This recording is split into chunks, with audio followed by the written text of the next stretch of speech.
உண்மை சம்பவத்தை ஒரு மையப்படுத்தி எடுக்கப்பட்ட படம் தான் களம் காவல். நம்மளுடைய மலையாள சூப்பர் ஸ்டார் மம்முட்டி அவர்கள் நடித்த படம். உண்மையிலேயே எந்த ஒரு நடிகரும் நடிக்கிறதுக்கு தயங்கக்கூடிய ஒரு படம். அப்படிப்பட்ட படத்தை மம்முட்டி சார் நடித்ததுக்கு உண்மையிலே மிகப்பெரிய தேங்க்ஸ். ஏன்னா அப்படிப்பட்ட கதையை நடித்து அது உண்மை கதை தெரிகிறப்ப சோசியல் மீடியாவில் எடுத்து பார்க்குறப்ப தான் தெரிஞ்சு. கர்நாடகாவை சேர்ந்த மோகன், அவருக்கு சைனடு மோகன் இன்னொரு பேர் இருக்குது. அந்த சைனடு மோகன்கிறது ஏன் அந்த பேர் வந்துச்சுங்கிறத நான் உங்களுக்கு லாஸ்ட்டில் சொல்கிறேன்.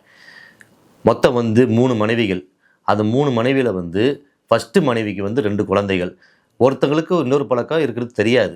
அப்படிப்பட்ட பழக்கத்தில் இவர் என்ன பண்ணியிருக்காருன்னா, வெளியில் போய் இவர் என்ன சொல்கிறது, இவனுக்கு என்னன்னா இவனு ஒரு சைக்கோ என்ன பண்ணிடுவான், வெளியில் கல்யாணம் ஆனவங்க விதவைகள் இருப்பாங்களே அவங்கள டார்கெட் பண்ணி அவங்கள கூட்டு போய் லாட்ஜில் தங்கிட்டு அவங்க சரி கல்யாணம் பண்ணிக்கிறேன், எனக்கு இன்ன வரைக்கும் கல்யாணம் ஆகலை அப்படின்னு ஒரு வார்த்தை சொல்லி, நான் இப்போ தான் புதுசாக கல்யாணம் பண்ண போகிறேன் அப்படின்னு சொல்லி ஒவ்வொரு பொண்ணாக ஏமாற்றி கூட்டு போய் உல்லாசமாக இருந்துட்டு பஸ் ஸ்டாண்டில் பப்ளிக் டாய்லெட் இருக்குங்களே அதில் சரி நம்ம கல்யாணம் அடுத்தது நடக்க போகுது, ஆனால் இப்போதைக்கு நம்ம அந்த கரு உண்டாகக்கூடாது அப்படின்னு சொல்லி அந்த மாத்திரையில் சைலடை கலந்து கொடுத்து இந்த பெண்கள் அந்த பாத்ரூமில் இறந்துக்கிட்டு இருக்காங்க. திட்டத்தட்ட 20க்கும் மேற்பட்ட பெண்கள். அதற்கப்புறம் லாட்ஜில் தங்கின இடத்துல அவங்களுடைய செல்ஃபோன், அவங்களோட நகைகள் எல்லாத்தையுமே எடுத்துகிட்டு போய் கண்டினியூஸாக அந்த செல்ஃபோனை வச்சு இன்னொருத்தவங்களை கரெக்ட் பண்ணுறது, அப்படியே ஒவ்வொன்றா லென்த்தாக போய் 20 மேற்பட்ட பெண்கள்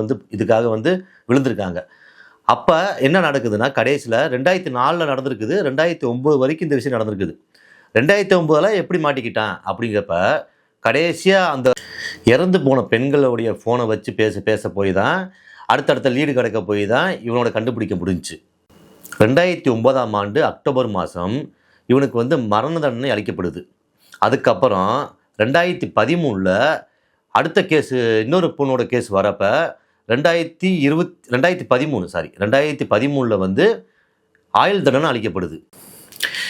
இப்படிப்பட்ட கதை ஹிந்திலேயும் ஒரு வெப்சீரிஸாக வந்திருக்குது, ப்ளஸ் நமக்கு ஒரு படமாக வந்திருக்குது. ஆனால் நம்ம மம்முட்டி நடித்த படம் அது தமிழில் G5 வந்திருக்குது.